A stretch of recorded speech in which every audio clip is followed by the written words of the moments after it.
د لاندې ترتیب شوي جوړو ته پام وکړئ.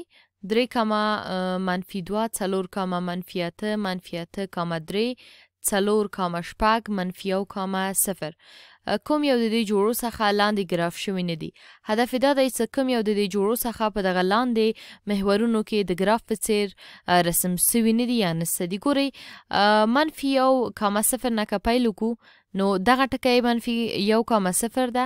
همداسې 4 کاما شپږ 4 کاما شپږ دغه ټکی ده. منفي 8 کاما 3 دغه ځای ده او 4 کاما منفي 8 هم دغه ټکی ده.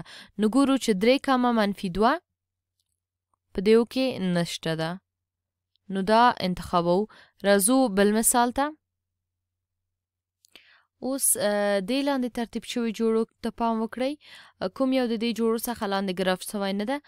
منفي 15 کاما 0 منفي 4 کاما 15 منفي 8 کاما 15 2 کاما 8 او شپږ کاما 9.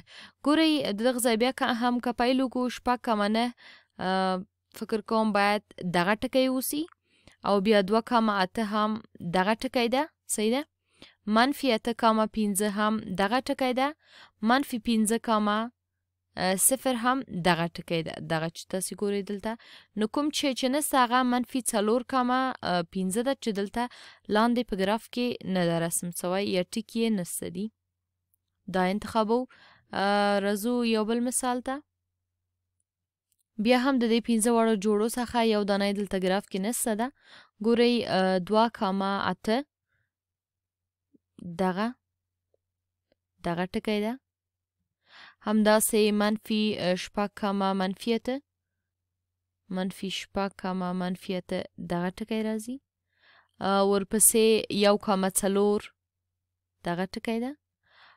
4 کاما 8 هم دغه ټکی راځي. نو کوم جفت یا کومه جوړه چې هغه هیڅ په دې ګراف کې نسته، هیڅ په دې محورو کې نسته ده، هغه منفي 8 کاما 4 ده. نو دا انتخاب و. دا هم خلاص شو.